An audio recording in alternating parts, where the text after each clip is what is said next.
શ્રી વલ્લભાધીશ કી જય, गिरिराज धरण की जय, श्याम सुंदर श्री यमुने महारानी की जय, श्री गुसाई जी परम दयाल, श्री गोकुल नाथ की जय, दाऊ दयाल की जय, श्री नवनीत प्रिया लाल की जय, अपने माथे विराजता सेव्य स्वरूप की जय। બધાય વૈષ્ણવને જાજા કરીને જય શ્રી કૃષ્ણ. અષાઢ મહિનાનો પહેલો દિવસ, કાલિદાસ અઢાસ્યમ પ્રથમ દિવસે. આજથી બધી ગ્રીષ્મ ઋતુની સેવા પૂરી. આજથી ને વર્ષા ઋતુની સેવા ચાલુ. કુંજા ને એ બધું આજથી ને બંધ. પણ જો બહુ ગરમી હોય અને આપણને એવું લાગતું હોય તો પૂનમ સુધી આ ચાલુ રાખવાનું, પણ ચંદનને તો નહીં. હવે ધીમે ધીમે છઠથી, એટલે કે કસુંબા છઠથી ઘાટા કલર, અનુરાગ કલર, શ્રૃંગારવતુ, એ બધું હવે ગ્રીષ્મ ઋતુ પૂરું થયું એટલે વર્ષા ઋતુમાં ચાલુ. કીર્તને બધાય મલ્હાર રાગમાં. આ એમાંય વર્ષા કે અગવાની, અગવાની એટલે સમાચાર લઈને આવ્યા. હવે બધા મોર ટહુકશે, કોયલ કુહુ કુહુ કરશે, પપીહા પીવું પીવું બોલશે. વાતાવરણમાં ઠંડક થશે અને પ્રભુ કદમ બતર ઠાડે પિય પ્યારી. અને પછી જે નિકુંજ લીલાના કીર્તનો આવશે, જેનું વર્ણન અહીંયા ન થઈ શકે, તો હવે આમે તમને પ્રેમની અનુભૂતિ વર્ષા ઋતુમાં જે થાય એ બીજી ઋતુમાં ના થાય. તો અત્યારે બધા કીર્તનના તમે ભાવ જોજો. બુંદ અચાનક લાગી સખેરી મોહે, બુંદ અચાનક લાગી. બુંદ એટલે નાનું વરસાદનું જે ટીપું પડ્યું, એ પ્રભુના પ્રેમના અર્થમાં છે. એટલે દરેક કીર્તનની અંદર આરોગત નાગર નંદ કિશોર, ઉમળ ઘુમળ ચહુ દિશ ત્યાય.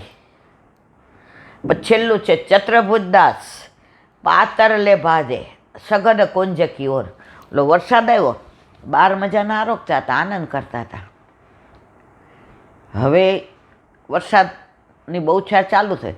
પોતાના નાના છોકરા કેવું પોતાની થાળી લઈને ભાગે, એમ પાતર લે ભાજે. બીજે ક્યાંય ન ગયા. જ્યાં રાધાજી, સઘન કુંજમાં કોણ હોય? સામનેજી હોય, રાધાજી હોય, પ્યારીજી હોય. તો ત્યાં ભાઈજા, કારણ વર્ષા ઋતુમાં બેય રાહ જોતા હોય, સામનેજી અને ઠાકોરજી. તમે દૂધના કીર્તન જુઓ, તમે માનના કીર્તન જુઓ, તમે પોઢવાના જુઓ, એની અંદર જે ભાવ છે એમાં કિશોર લીલાય છે અને બાળ લીલાય છે. તો હવે આ 4.5 મહિના એકદમ પ્રભુને નિકુંજના વધુ ભાવ આવશે. નો ડાઉટ યશોદામય વાત્સલ્ય ભાવ તો છે જ. હવે કાલે રથયાત્રા. જો રથયાત્રા વલ્લભના વખતમાં આપણે ત્યાં નહોતી. રથયાત્રાની શરૂઆત ગુસાઈજીએ કરી. હવે આમ જોવા જઈએ તો આ રથયાત્રા જગન્નાથપુરીમાં નીકળે. એમાં આપણે આ બધું જોઈએ છીએ કે સુભદ્રાજી, દાઉભૈયા અને ઠાકોરજી ત્રણેય રથમાં બિરાજશે અને 3 કિલોમીટર સુધી. પછી દસમને દિવસે અહીંયા આવશે. તો આપણામાં વલ્લભના વખતમાં રથયાત્રા નહોતી. પછી ક્યારથી ચાલુ થઈ? તો એનું અનુસંધાન કે ગુસાઈજી પ્રથમ પુત્ર ગિરધરજી જેનું બીજું નામ શું હતું ગિરધરજીનું? ગુસાઈજી પરમ દયાળ ગિરધરજી, એટલે કે એનું બીજું નામ ગોવર્ધન. ગુસાઈજીના પ્રથમ લાલજી અને શોભા બેટીજી. ગુસાઈજીના 4 બેટા છે, શોભા, યમલા, કમલા અને દેવકા. લક્ષ્મી સત્યભામા બેવ અગ્રજની અનુહાર રે રસના. એ 2 કોને? બળદેવ, આપણે આમને ગોપીનાથ. એ પૂરી પધાર્યા હતા અને રથયાત્રાનો ઉત્સવ આવ્યો. તો જગન્નાથ ભગવાનને ગુસાઈજી કેટલા વાલા? વસ્તુતઃ પુષ્ટિ પુરુષોત્તમ જ છે ગુસાઈજી તો. હવે રથયાત્રામાં પધાર્યા તો બહુ જ આનંદ આવે બેટીજીને, લાલનને. ગુસાઈજી ત્યારે જગન્નાથ ભગવાનને કહ્યું, કાકાજી આપ પણ રથમાં ઠાકોરજીને બિરાજ્યા હોય નહીં તો કે આવો રથ કોણ બનાવે? કેટલો સુંદર રથ છે. તો કે એ તો અહીંયા રાસા નામનો સુથાર છે, એને લઈ જાઓ. જેણે આ રથ બનાવ્યો છે એ ત્યાં બનાવશે. ગુસાઈજી રાજી થઈ ગયા, કારણ કે પ્રભુને સૌથી વાલા જેમ વૈષ્ણવ, પોતાના ભક્તો, એમ સૌથી કંઈ ગમતું હોય તો ઉત્સવ. ઠાકોરજીને એક દિવસ ઉત્સવ વિના ના ગમે. ઠાકોરજીને બધા ભેગા થાય ને આનંદ કરે ને કેલી કરે ને એમાં બહુ રસ. હવે કે સારું, રાસા સુથારને લઈ આવ્યા અને રથ બનાવડાવ્યો. પણ આપણે ત્યાં પાછી સૂક્ષ્મ બધી પ્રભુના તત્સુખની ભાવના. પૂરી હોય કે અમદાવાદ હોય, રથયાત્રામાં જાંબુ, ફણગાવેલા મગ, આ બધો પ્રસાદ વેચવામાં આવે. હવે રથ સરસ તૈયાર થયો અને ગુસાઈજીએ, જો નાથદ્વારામાં રથયાત્રા નથી, એ અચલ સ્વરૂપ છે. અને બીજું આજે ખાસ કહું, આજે આપણા પ્યાણ પ્યાલા વલ્લભે આસુર મૂલ્ય લીલા કરી દે. આજે નહીં, કાલે રથયાત્રાના દિવસે. એટલે શ્રીજી બાબા તો સફેદ વસ્ત્ર ધારણ કરે, કારણ કે વલ્લભ નિત્ય લીલામાં પધાર્યા હતા. એટલે ત્યાં રથયાત્રા નથી અને આમે એ અચલ સ્વરૂપ છે. બાકી બધી રથયાત્રાનો કીર્તન ગવાય, રથ જોડાય. હવે જ્યાં કિશોર સ્વરૂપ બિરાજે ત્યાં ઘોડા હોય, અને જ્યાં કિશોર સ્વરૂપ નથી, બાળ સ્વરૂપ, નવનીત પ્રિયાજી જુઓ, બાલકૃષ્ણજી જુઓ, બાલ મુકુંદજી જુઓ, આ બધામાં ઘોડા ન હોય, કારણ કે બાળ ભાવમાં વાત્સલ્ય ભાવ છે. યશોદામાએ કે ના બાપા, મારો લાલો ઘોડાવાળા રથમાં બેસે અને ક્યાંક ઘોડો ઉછાળે તો, ઘોડો ઉલળે તો. આ પ્યોર વાત્સલ્ય ભાવ. એટલે આપણામાં બધા સૂક્ષ્મ ભાવની આ બધી લીલા છે. હવે ઠાકોરજી રથમાં બિરાજે, 4 ભોગ આવે. સૌથી પહેલાં યશોદામાં અરોગાવ્યા વિના તો નીકળે જ નહીં, તો પહેલો ભોગ આવે.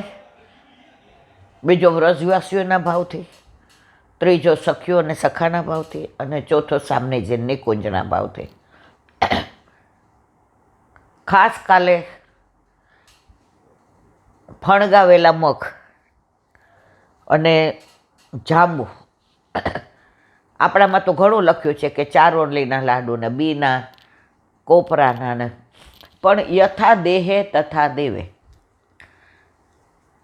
નિધિ સ્વરૂપ હોય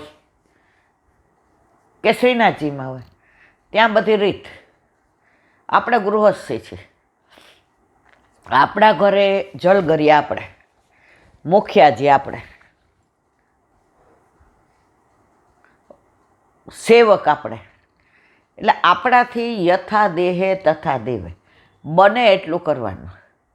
વ્યર્થ માથાકૂટ થાય કે આપણું શરીર થાકી જાય ને એમ થાય એ બાપા હવે મારથી નથી થતું. ના, ઠાકોરજી આપણને શ્રમિત જુએ તો ઉદાસ થઈ જાય. જેટલું થાય એટલું. ખાસ આજે અંકુરિત મગ આવે આખા વરસમાં, આ મેં વારંવાર કીધું છે, પણ ફક્ત અનુસંધાન. ઠાકોરજીને 4 વાર અંકુર ધરાવાય.